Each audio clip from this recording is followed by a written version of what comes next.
Siria está aquí, a 8 horas de avión de España. Es la mitad de grande y su población se concentra aquí. ¿Por qué? Porque toda esta zona es un enorme desierto, pero un desierto muy importante. Tiene 1/3 de las reservas de petróleo del mundo y también de gas natural. Según algunos, el nuevo petróleo. Para sacarlo de aquí y llevarlo a Europa, hay que rodear toda esta península y salir por el canal de Suez. Como te puedes imaginar, aquí te cobran. Pero hay otra manera más fácil, la línea recta. El que controle estas tuberías las puede abrir y cerrar, como un grifo. Si no pagas, no hay petróleo, ni gas. Esta región es increíble. La civilización en el planeta empieza en 3 sitios y este es uno de ellos. Mesopotamia, aquí. Sumer, que te sonará menos, pero es donde empieza todo, aquí también. ¿Recuerdas la Torre de Babel de la Biblia? La hicieron estos tíos. Egipto, aquí. Siempre ha sido un punto de contacto entre Oriente y Occidente, dando a Asia salida al Mediterráneo. Quizá por eso aquí nacen las principales religiones monoteístas, el judaísmo, el cristianismo y el islam. El islam es el último que llega y de hecho acoge a las 2 anteriores. Adán, Noé, Moisés, Jesucristo son considerados profetas islámicos. Bueno, al grano. Como la zona es brutal, todos han querido controlarla y siempre ha estado dentro de algún imperio. Los persas, los griegos, los romanos. El imperio romano termina partiéndose en 2 y finalmente solo sobrevive esto. Ahora es cuando la última religión monoteísta, el Islam, construye su propio imperio. ¿Te acuerdas de las cruzadas? Bueno, pues son los europeos cristianos intentando recuperar esta zona de la que estamos hablando. Los últimos en llegar son los turcos, que ojo, no vienen de Turquía, sino de muy lejos en Asia, junto con Gengis Khan. Lo conquistan todo y fundan el Imperio Otomano. El Imperio Otomano se queda ahí hasta la Primera Guerra Mundial. 600 años. Cuando acaba la Primera Guerra Mundial, aparecen pequeños países donde antes estaba el Imperio Otomano. Y por primera vez vemos a Siria en un mapa. Hasta ahora la habíamos dibujado para no perdernos. ¿Y quién se inventa estos países? Bueno, lo que te voy a contar es alto secreto. O lo era en 1916. Este súper secreto se llama Acuerdo de Sykes-Picot. Los franceses y los ingleses no podían derrotar solos al Imperio Otomano. Solo podían si les apoyaba la gente que vivía dentro. En su mayoría árabes. ¿Cómo se los ganaron? Pues les prometieron la Gran Arabia, un país solo para ellos. El único problema es que era un timo. Antes de seguir, recuerda una cosa. Los árabes son un pueblo, pero no una religión. O sea, un árabe puede ser musulmán, puede ser cristiano, y antes del Islam parece que hubo tribus árabes con tradiciones judías. Bueno, pues a los árabes no les dieron ese único país que les habían prometido. En su lugar, franceses y británicos crearon muchos países pequeños. Estos países, obviamente, no eran países de verdad, sino zonas bajo su control, con gobernantes puestos por ellos. Durante este tiempo hacen lo que quieren con la zona. Recuerde que hay petróleo. Siria, aunque no tiene grandes reservas, tiene fácil salida al mar. Y Francia, que es la que se ha quedado con Siria, se lo da a compañías extranjeras. Después de la Segunda Guerra Mundial, los europeos se van. En el caso de Siria, son echados a patadas. Pero antes de irse, crean otro estado, Israel. No es el momento de hablar de ello, pero es un estado muy polémico que sus vecinos no reconocen. La prueba es que nada más irse los británicos, todos estos estados lo atacan. La zona, a partir de ahora, va a ser una bomba de relojería. Y mientras, ¿qué pasa en Siria? Bueno, pues no es muy estable. Tiene golpes de estado constantes. En esa época, aparece en Siria una ideología que se hace con el control y se expande por el mundo árabe, el Ba'ath. Esta ideología mezcla el antiguo sueño de una sola nación árabe con ideas socialistas. Y algo muy importante, es laica, o sea que no es religiosa. Siria se llega a unir con Egipto, un país con el que no tiene frontera. Pero no es algo raro, muchos de estos países intentan hacerlo también. Como recordarás, a esta gente se le había prometido un solo país y las ganas las seguían teniendo. Pero la unión falla. En este tiempo, Egipto les convence para nacionalizar el petróleo. En Siria, Al-Assad, el padre del Assad de ahora, se convierte en jefe del estado Ba'ath. En Irak, también Ba'ath, comienza a ganar fuerza Saddam Hussein. Las diferencias entre ambos países dividen a los partidos Ba'ath de otros países en pro-Siria o pro-Irak. Ahora ocurre la Guerra Fría.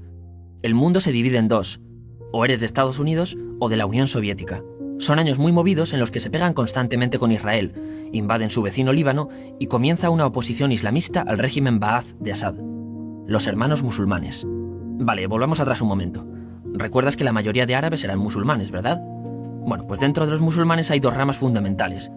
Suníes, la mayoría, y chiíes. En el caso de Siria, a pesar de ser un estado laico, los gobernantes como Assad y los jefes militares eran chiíes, los cuales representan menos del 13%.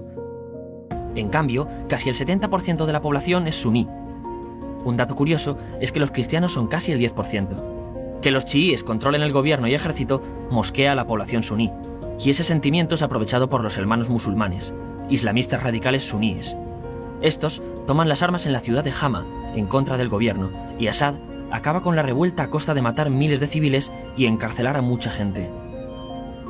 En el año 2000, Assad padre muere, y le sucede Assad hijo.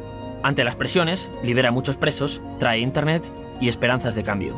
Hay un periodo de gran debate político y aparece la oposición. También vuelven los hermanos musulmanes. Los siguientes años son difíciles. Arrestan a la oposición. Y Bush incluye Siria en el eje del mal, y esto la aísla. Está mal visto negociar con Siria. Los kurdos, un pueblo que vive repartido por varios países de la zona, comienzan a protestar también. Hay represión y muertos. En 2011, te sonará esto, ocurre la Primavera Árabe. ¿Qué es esto? Bueno, es una protesta que se va propagando por todos los países árabes pidiendo más democracia. Como ves, el mundo árabe, a pesar de estar dividido en países, tiene tendencias generales. Cuando llega a Siria, Assad hijo termina usando el ejército y en los enfrentamientos mueren unas 1000 personas. Los enfrentamientos irán escalando hasta que se conviertan en guerra civil. No hay un momento exacto de inicio. Lo importante es que hoy en día hay numerosas facciones en juego. Vamos a verlas. Pero primero piensa en que todo está dividido entre chiíes, la minoría, y suníes, la mayoría. Chiíes, y además laicos, o sea, no religiosos, son el gobierno de Al-Assad. Controla todo esto, que si recuerdas son básicamente las zonas chiíes del país, y está enfrentado al resto. También mayoritariamente laico, pero suní, es el Ejército Libre de Siria, o FSA en inglés, junto con el Frente Islámico, que es religioso, y otros 70 y pico grupos más, forma una coalición que la prensa llama simplemente la oposición.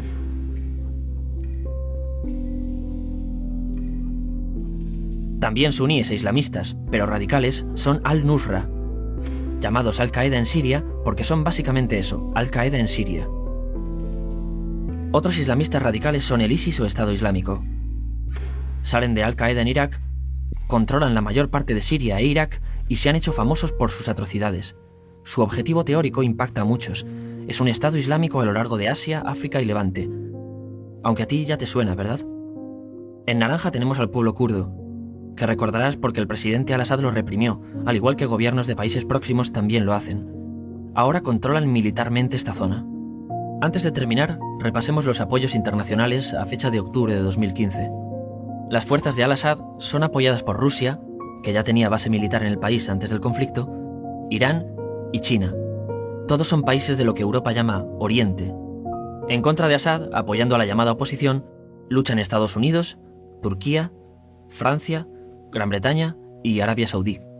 Podemos terminar con algunas conclusiones. Te advierto que esto ya es pura opinión. Si recapitulamos, vemos que la región es estratégica. Por su situación privilegiada, todos la quieren. Siria siempre ha estado bajo el paraguas de grandes imperios. Piensa que hace 100 años la actual Francia era Francia. Gran Bretaña era Gran Bretaña. Pero es que hace 200 también, y hace 300 también, y hace 400 también. En cambio, Siria solo es Siria desde hace menos de 100 años, y solo se gobierna a sí misma desde hace poco más de 50. Además, jamás decidieron sus fronteras, se las impusieron. Europa dividió Oriente Medio a su antojo para controlarlo, diseñando países sin tener en cuenta su población.